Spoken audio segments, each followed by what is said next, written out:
Assalamualaikum warahmatullahi wabarakatuh. Selamat pagi teman-teman semuanya. Semoga kita semua dalam keadaan sehat walafiat sehingga bisa belajar bersama hari ini mata kuliah bioteknologi. Di sini kelompok kami, kelompok 4, akan membahas tentang DNA rekombinan dalam pembuatan vaksin, hormon sintetik, dan antibiotik.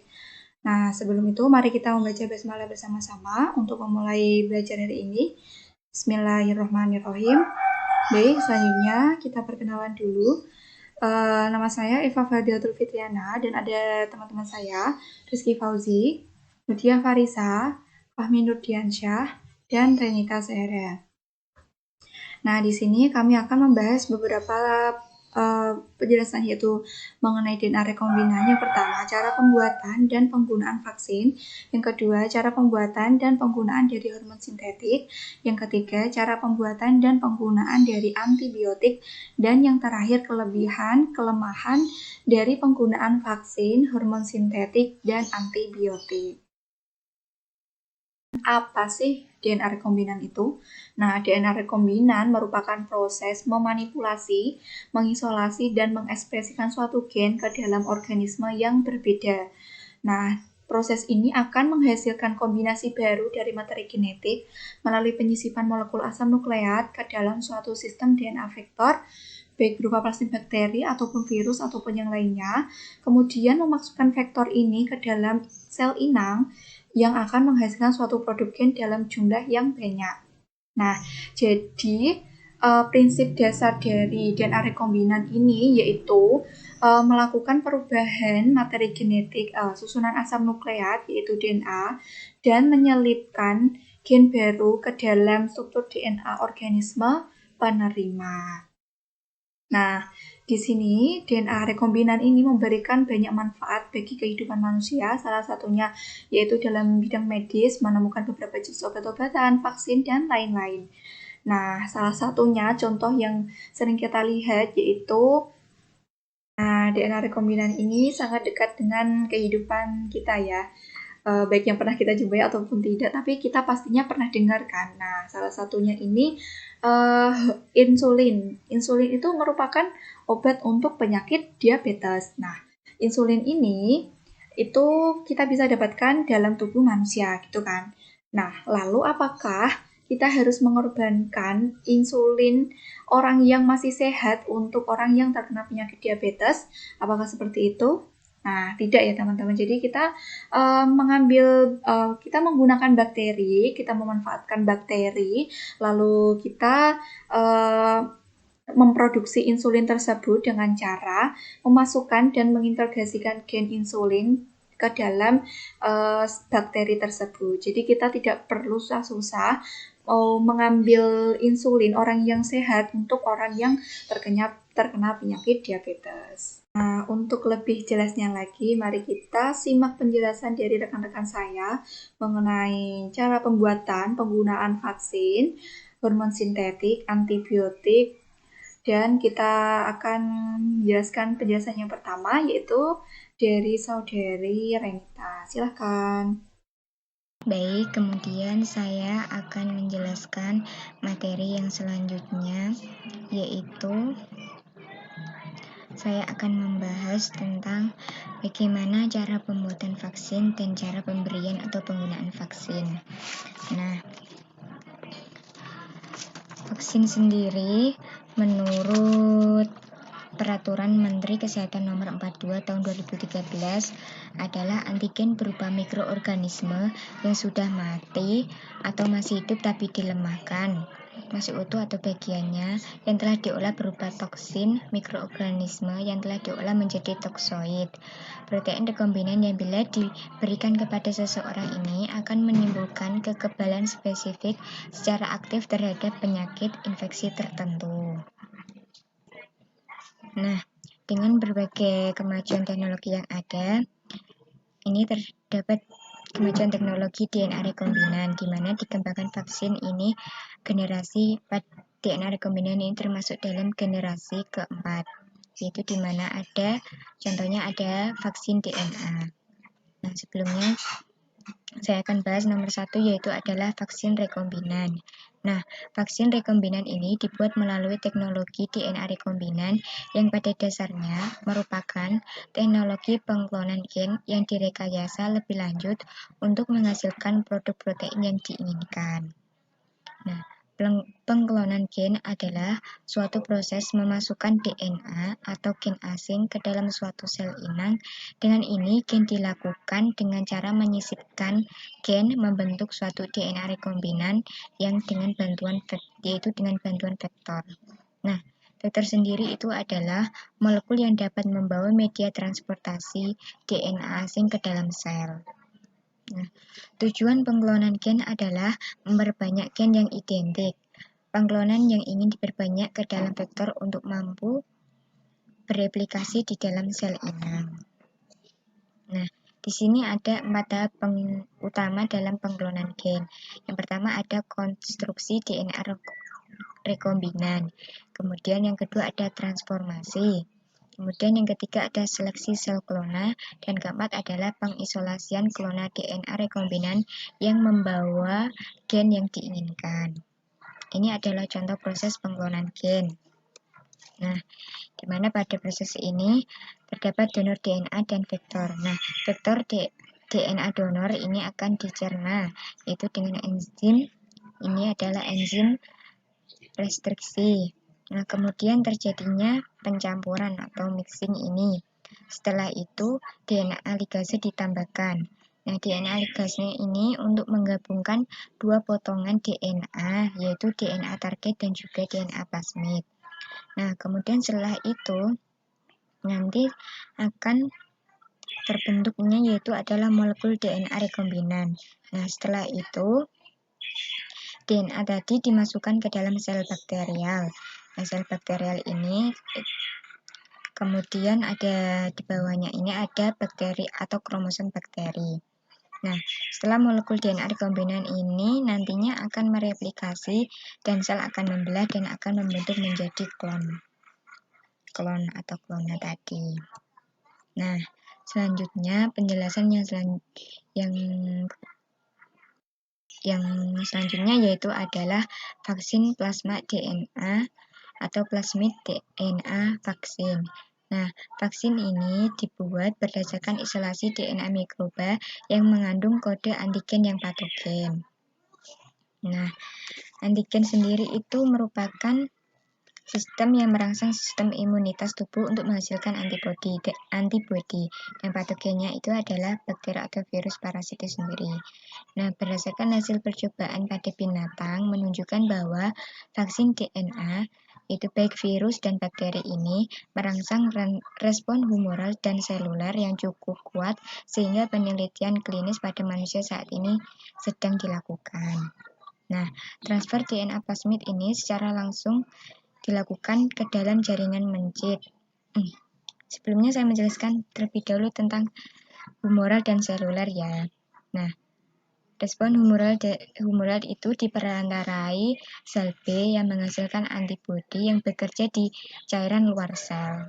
Itu humoral itu di luar sel. Nah, kemudian yang seluler itu, kekebalan seluler itu oleh sel T yang dapat menghancurkan sel asing di dalam sel. Seperti itu. Kalau humoral itu di luar sel, kalau seluler itu di dalam sel. Nah, kemudian lanjut. Transfer DNA plasmid ini secara langsung dilakukan ke dalam jaringan mencit tanpa sistem penghantaran khusus telah berhasil dilakukan pertama kali pada tahun 1990. Nah, DNA plasmid yang disuntikkan secara intramuskuler ke dalam tubuh mencit tersebut ternyata dapat memproduksi protein yang disandi oleh sekuen DNA yang terdapat dalam DNA plasmid tersebut di dalam jaringan mencit. Nah, sekuen DNA sendiri itu adalah pengurutan DNA atau proses teknik penentuan urutan basa nukleotida pada suatu molekul DNA. Seperti itu. Nah, pada penelitian berikutnya ini membuktikan bahwa DNA ini dapat dimasukkan langsung secara in vivo untuk menghasilkan protein yang dikehendaki sesuai dengan sekuen DNA atau urutan DNA yang menyandi ekspresi protein tersebut. Nah, Proses secara in vivo sendiri itu merupakan yaitu eksperimen dengan menggunakan seluruh organisme tersebut. Nah, sejak saat itu diyakini bahwa metode transfer DNA secara in vivo ini dapat diaplikasikan baik untuk terapi gen maupun untuk vaksinasi. Selanjutnya adalah produksi dan aplikasi DNA plasmid. Ini meliputi 4 tahapan. Nah, yang pertama yaitu plasmid yang menyandi gen target ditransformasikan ke dalam sel bakteri. Nah, umumnya ini menggunakan bakteri. Nah, itu adalah E. coli. Bakteri ini berpropagasi atau replikasi ini memproduksi sel yang mengandung plasmid dengan jumlah yang tinggi. Nah, kemudian selanjutnya ada proses pemurnian atau purifikasi DNA plasmid. Setelah itu ada proses DNA plasmid ini ditransfer ke sel eukariotik dan vektor DNA plasmid ini akan menstimulasi respon imun. Vektor tadi sudah jelas ya di penjelasan awal, yaitu molekul yang dapat membawa media transformasi DNA asing ke dalam sel. Nah, konstruksi plasmid sebagai bahan vaksin ini dilakukan melalui teknologi DNA. Nah, DNA target yang diisolasi dari bakteri, virus, atau gen imunogenik ini disisipkan dalam plasmid. Vaksin DNA atau disebut juga vaksin genetik dibuat dari plasmid bakteri. Nah, desain plasmid DNA vaksin ini melibatkan faktor biologi dan molekular yang penting untuk menentukan efikasi, keamanan, dan produksi ekspresi dari vaksin DNA tersebut. Nah, selanjutnya metode pemberian dan pengantaran vaksin DNA yaitu diberikan secara injeksi seperti intramuskular, subkutan, dan intradermal. Seperti itu. Nah, selanjutnya adalah cara bagaimana pemberian atau penggunaan vaksin. Di sini ada yang pertama ada injeksi. Nah, pada vaksin DNA tadi ya, termasuk dalam pemberiannya menggunakan teknik injeksi. Yaitu ada injeksi intramuskular, yaitu vaksin diberikan melalui suntikan ke dalam massa otot. Nah, vaksin yang mengandung adjuvan yaitu substansi yang memperkuat atau respon imun terhadap antigen. Nah, adjuvan ini harus diberikan secara intramuskular untuk mengurangi reaksi lokal. Nah, sedangkan selanjutnya ada injeksi subkutan, yaitu vaksin yang disuntikan di bawah kulit di atas otot. Nah, ini ada gambarnya ya, di bawah kulit di atas otot. Kemudian ada suntikan intradermal, yaitu vaksin yang disuntikan pada lapisan teratas kulit. Ini contoh BCG adalah salah satu jenis vaksin yang disuntikan secara intradermal.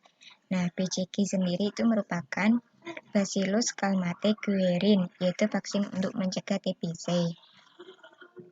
Nah, jarum yang dipakai untuk BCG ini adalah nomor 26,15 mm, sedangkan untuk vaksin yang lain ini digunakan jarum ukuran 23,25 mm, baik untuk suntikan subkutan maupun intramuskular. Nah, saya ulangi ya, yang materi selanjutnya yaitu cara pemberian vaksin tadi, yaitu ada injeksi. Yang terakhir ini ada pemberian yang kurang tadi adalah pemberian vaksin secara oral, yaitu untuk mengurangi kebutuhan akan jarum suntik dan membuat proses pemberian ini lebih mudah. Kemudian yang terakhir ini ada dengan cara semprotan intranasal, yaitu melakukan prosedur yang bebas dari jarum, di mana vaksin ini disemprotkan melalui mukosa nasal. Nah, selanjutnya akan dilanjutkan oleh rekan saya.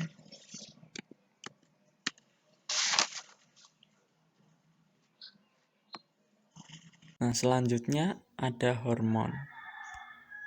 Hormon berasal dari kata hormein, yang berarti memacu atau membangkitkan. Nah, hormon adalah suatu zat kimia yang berfungsi sebagai pembawa tugas, disekresikan oleh sejenis jaringan dalam jumlah yang sangat kecil dan dibawa oleh darah menuju target jaringan di bagian lain dari tubuh untuk merangsang aktivitas biokimia atau fisiologi yang khusus. Pembuatan dan penggunaan hormon rekombinan. Nah, hormon insulin. Nah, pembuatan hormon insulin dilakukan dengan bantuan bakteri E. coli ya. Nah, dengan menggunakan teknologi plasmid. Nah, pembuatan hormon insulin dengan menggunakan teknologi plasmid yaitu isolasi DNA plasmid dan DNA pankreas pengkode insulin. Nah, isolasi DNA plasmid dan DNA pankreas ini menggunakan enzim restriksi endonuklease. Nah, kemudian DNA pankreas dikaitkan dengan DNA plasmid menggunakan enzim ligase. Nah, hasil dari penggabungan ini dinamakan DNA rekombinan. Kemudian DNA rekombinan ini disisipkan pada sel bakteri E. coli. Nah, bakteri E. coli ini kemudian dibiakkan dan akan dihasilkan koloni bakteri yang mampu menghasilkan insulin. Selanjutnya, hormon BST atau bovine somatotropin. Nah, hormon BST jika diinjeksikan ke tubuh hewan dapat mendorong pertumbuhan dan meningkatkan produksi susu. Nah, bovine somatotropin telah disintetis menggunakan teknologi DNA rekombinan. Nah, cara pemberian hormon yaitu melakukan penanaman DNA somatotropin pada sapi melalui bakteri E. coli. Nah, kemudian setelah mengalami suatu proses yang kompleks sehingga bakteri E. coli mampu menduplikasi susunan asam amino yang sama seperti yang berada pada hormon tersebut. Nah, setelah itu, hormon BST yang dihasilkan oleh bakteri E. coli dimurnikan dan kemudian disuntikkan pada sapi tersebut. Oke, selanjutnya saya akan menjelaskan tentang antibiotik. Nama saya Rizky Fauzi, NIM saya 05. Yang pertama, apa itu antibiotik? Ini antibiotik saya jelaskan secara linguistik dulu. Yang pertama berasal dari kata anti dan bios. Anti itu artinya melawan, bios itu artinya hidup. Nah, antibiotik dapat diartikan sebagai melawan sesuatu yang hidup. Nah, pengertiannya adalah zat kimia yang dihasilkan oleh mikroorganisme atau hasil sintesis yang dapat digunakan untuk membunuh atau menghambat perkembangan bakteri atau organisme lain. Nah, dia itu dari organisme, kemudian juga dari mikroorganisme, kemudian dimanfaatkan untuk sebagai pengobatan. Ditemukan pertama kali oleh Alexander Fleming pada tahun 1929. Alexander Fleming ini adalah seorang ahli biologi. Dia suka mengamati mikroba-mikroba dan dia itu mengamati korban perang dunia pertama, di mana korban dunia perang pertama ini banyak yang mati karena infeksi luka. Lebih banyak mati karena infeksi luka daripada lukanya itu sendiri. Nah, dia tuh mengamati ya. Mengamati. Akhirnya dia tuh belum bisa nemu solusinya. Kemudian setelah itu dia memutuskan untuk liburan. Nah, saat liburan itu dia meninggalkan cawan di labnya yang berisi bakteri. Nah, saat dia kembali dari liburannya, dia pulang, itu dia menemukan cawannya itu ditumbuhi kapang, tapi kapangnya itu tidak mau didekati oleh mikroba. Mikrobanya ini tidak mau tumbuh di sekitar kapang itu. Nah, dia saat melihat kejadian ini, dia itu kemudian nanti akan meneliti dan akan menemukan antibiotik ini. Nah, jadi kesannya itu malah nggak sengaja ya. Nah, ditemukan pertama kali pada tahun 1929. Sebenarnya sih pada tahun abad 17, abad 18 itu sudah ditemukan obat infeksi. Nah, tapi yang paling efektif dan pertama disebut antibiotik itu penemuan Alexander Fleming ini. Kemudian nanti digunakan untuk obat para prajurit perang dunia kedua. Nah, gambarnya seperti ini ya yang saya cantumkan ini ada cawan, kemudian ada bakteri, tapi bakterinya itu nggak mau nyatu sama kapangnya gitu. Terus bagaimana antibiotik itu bekerja? Nah, cara bekerja antibiotik ini ada 5. Yang pertama, menghambat sintesis atau merusak dinding sel bakteri. Yang kedua, memodifikasi atau menghambat sintesis protein. Yang ketiga, menghambat enzim-enzim esensial dalam metabolisme folat. Yang keempat, mengaruhi sintesis atau metabolisme asam nukleat. Dan yang terakhir, mempengaruhi permeabilitas membran sel bakteri. Nah, contohnya apa saja antibiotiknya? Antibiotiknya yang saya taruh di dalam kurung ini. Saya kasih contohnya 22. Sebenarnya banyak sekali contohnya ya. Nah, ini cara kerjanya. Nah, ini ada gambar ya. Gambar yang sebelah kiri ini ada sel bakteri. Nah, bakteri itu kan punya dinding sel, kemudian di dalamnya ada terjadi sintesis protein, kemudian ada DNA RNA ini, ada asam nukleat, itu semuanya nanti akan diserang oleh antibiotik. Nah, seperti itu cara kerjanya. Terus gambar yang kiri ini ilustrasinya ya, yang kanan maksud saya. Ilustrasinya nanti antibiotik ini akan menempel ke bakteri kemudian dihancurkan. Nah, bedanya apa sih antibiotik dengan vaksin? Nah, kalau vaksin itu fokusnya dia dimasukkan ke tubuh manusia itu fokusnya ke sistem imun, jadi memperkuat sistem imun. Nah, sedangkan yang antibiotik itu dimasukkan ke tubuh manusia untuk melawan bakteri atau patogen lah yang menginfeksi manusia. Bedanya itu. Terus yang selanjutnya, bagaimana cara pembuatan antibiotik? Nah, ini secara garis besar aja ya. Yang pertama itu prosesnya fermentasi. Setelah difermentasi itu adalah penyaringan. Fermentasinya tadi menggunakan kultur bakteri. Penyaringannya ada 2 metode, yaitu metode fisik dan metode kimia. Kemudian pengujian. Nah, setelah mendapatkan antibiotik ya nanti akan diuji ke hewan. Kalau hewan tidak ada efek sampingnya, nanti akan diujikan ke manusia dengan pengawasan ketat. Nah, setelah itu diujikan kepada orang sakit, dan kalau masih sukses terus, masih aman terus, nanti bisa dipasarkan atau disimpan.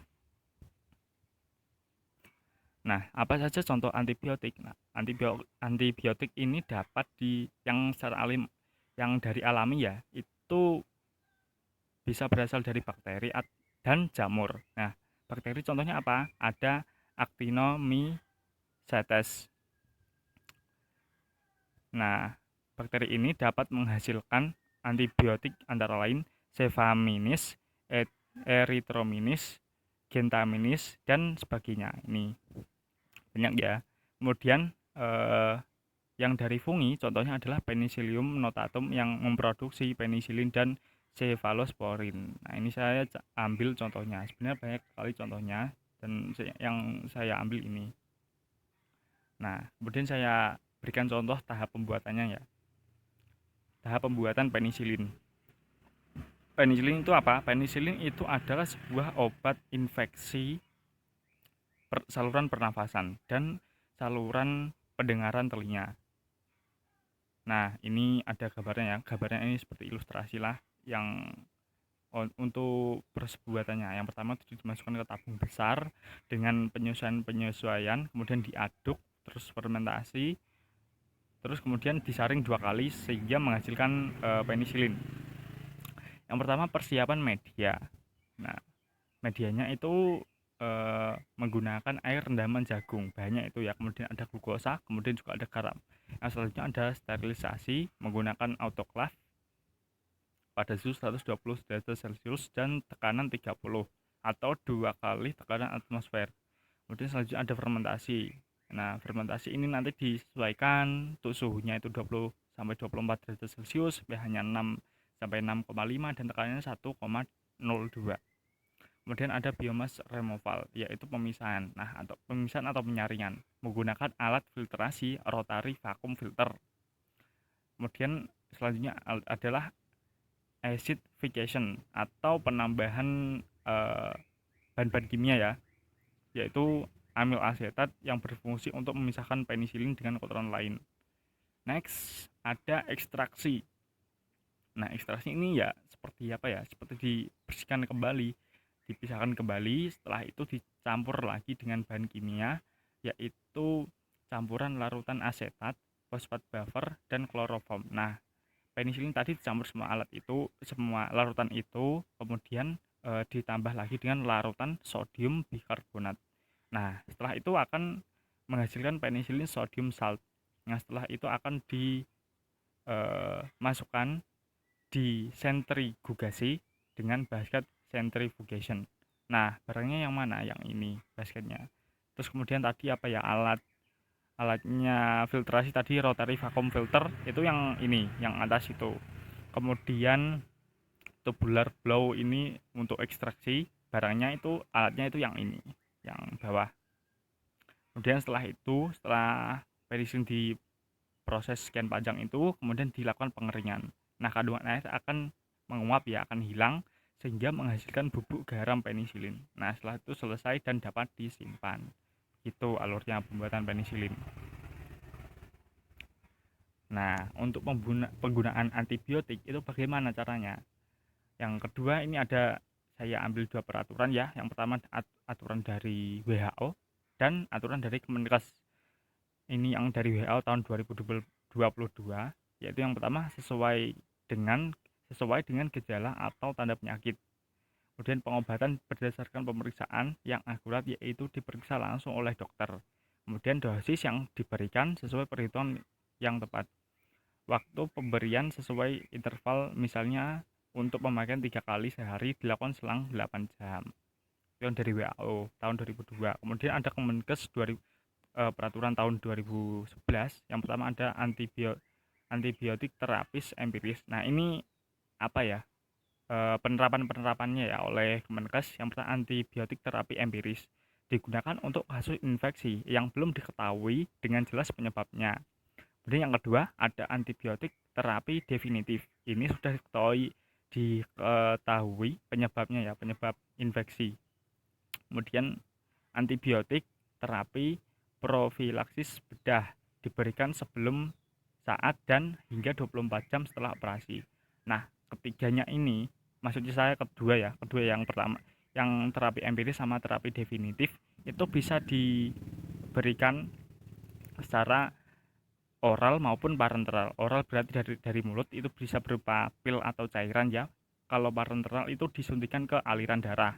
Nah, yang antibiotik terapi profilaksis bedah ini diberikan dengan cara intervena. Intervena itu infus. Nah, makanya ini operasi ya. Karena kalau kita lihat itu orang operasi, selama operasi atau sesudahnya maupun sebelumnya itu pasti diinfus. Nah, itu penggunaan antibiotik. Selesai. Oke, ini sekian dari saya. Jika ada kesalahan mohon kritiknya ya. Oke, yang selanjutnya akan dilanjutkan oleh teman saya.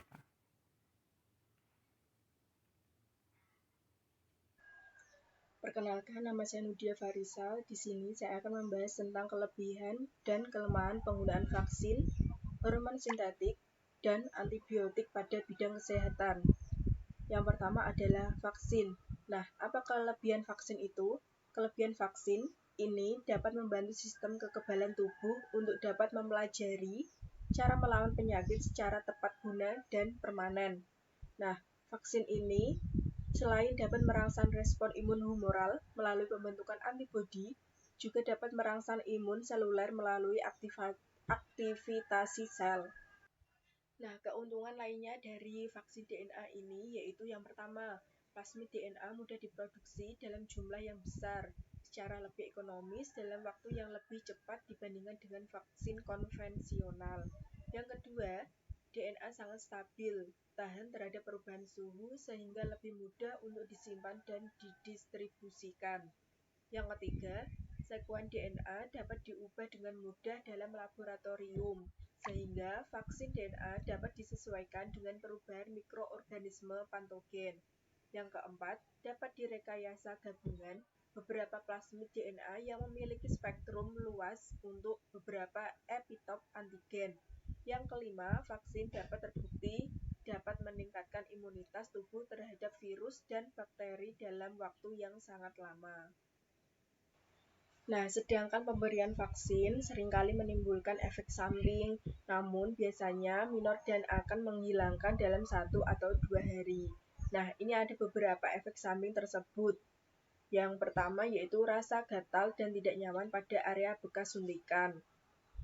Setelah mendapat suntikan, pasti akan mendapatkan rasa gatal atau tidak nyaman pada daerah bekas suntikan tersebut. Yang kedua itu rasa sakit, kemerahan, atau pembengkakan pada area bekas suntikan. Yang ketiga itu bisa juga terjadi demam ringan. Yang keempat itu ada rasa pusing, rasa mual, atau malah pingsan. Biasanya itu pada remaja. Yang selanjutnya yaitu hormon sintetik. Kami mengambil hormon progesteron sintetik. Salah satu manfaat penggunaan hormon sintetik pada bidang kesehatan yaitu hormon progesteron sintetik yang diproduksi sebagai pil kontrasepsi dan obat di laboratorium untuk keperluan medis dan dapat digunakan untuk beberapa kondisi. Di antaranya yaitu sebagai komponen yang berperan dalam metode kontrasepsi hormonal, misalnya pada BKB, KB suntik, dan KB implan. Yang kedua, yaitu digunakan bersamaan dengan estrogen, yaitu sebagai bagian dari terapi hormon pengganti. Yang ketiga, yaitu mengobati maupun mencegah gejala alergi yang disebabkan oleh hormon tersebut. Yang selanjutnya, yaitu hormon progesteron sintetik yang memiliki beberapa efek samping, yaitu pada penggunaan hormon progesteron dosis tinggi diperlukan untuk perempuan yang ingin meneruskan kehamilan. Sementara untuk progesteron dalam dosis rendah dapat juga untuk mencegah kehamilan. Yang ketiga yaitu antibiotik. Dalam bidang kesehatan, antibiotik memiliki beberapa manfaat dalam proses pengobatan penyakit. Di antaranya yaitu yang pertama, bisa memperlambat dan membunuh bakteri. Nah, antibiotik ini bisa membunuh bakteri tanpa menghancurkan atau merusak sel manusia, karena keduanya punya karakteristik yang berbeda. Sel manusia umumnya tidak mempunyai dinding sel, sementara bakteri memiliki dinding sel.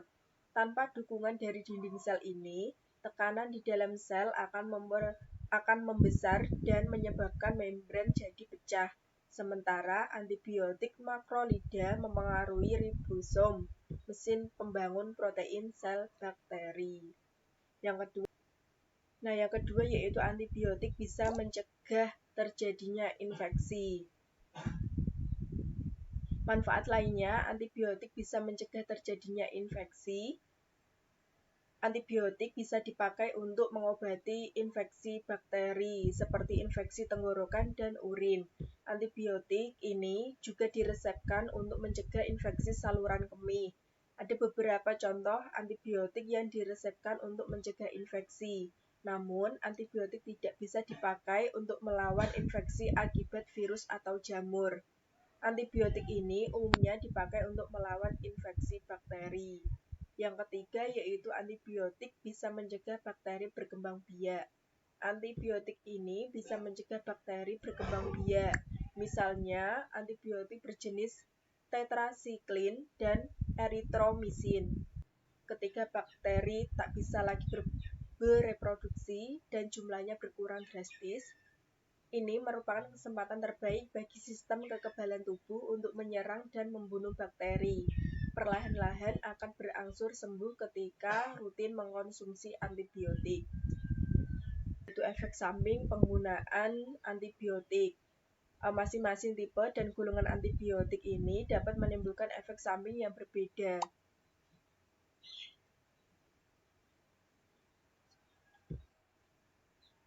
Nah, yang selanjutnya yaitu efek samping penggunaan antibiotik. Masing-masing tipe dan golongan antibiotik dapat menimbulkan efek samping yang berbeda pada setiap orang. Nah, efek samping ini muncul bisa bersifat ringan hingga berat. Yang pertama yaitu gangguan pada pencernaan. Nah, gangguan pencernaan merupakan efek samping antibiotik yang paling sering terjadi. Gejala gangguan saluran cerna akibat penggunaan antibiotik meliputi diare, mual, muntah, dan kram perut. Nah, yang selanjutnya yaitu reaksi alergi. Nah, pada reaksi alergi antibiotik terbilang jarang terjadi. Namun ketika muncul, reaksi alergi antibiotik biasanya berat dan berbahaya. Sebagian orang yang memiliki reaksi alergi antibiotik dapat mengalami komplikasi berat. Yang terakhir yaitu infeksi jamur. Penggunaan antibiotik ini dapat mengurangi jumlah bakteri baik di dalam tubuh maupun di luar tubuh. Ketika jumlah bakteri baik tersebut berkurang, maka jamur akan mudah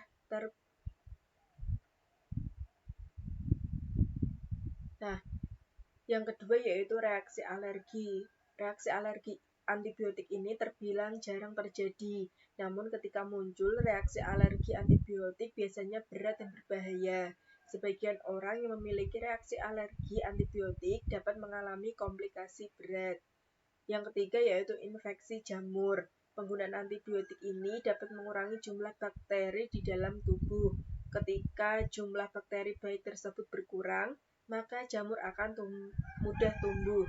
Penyakit infeksi jamur ini biasanya muncul berupa sariawan di mulut yang disebut kandidiasis oral.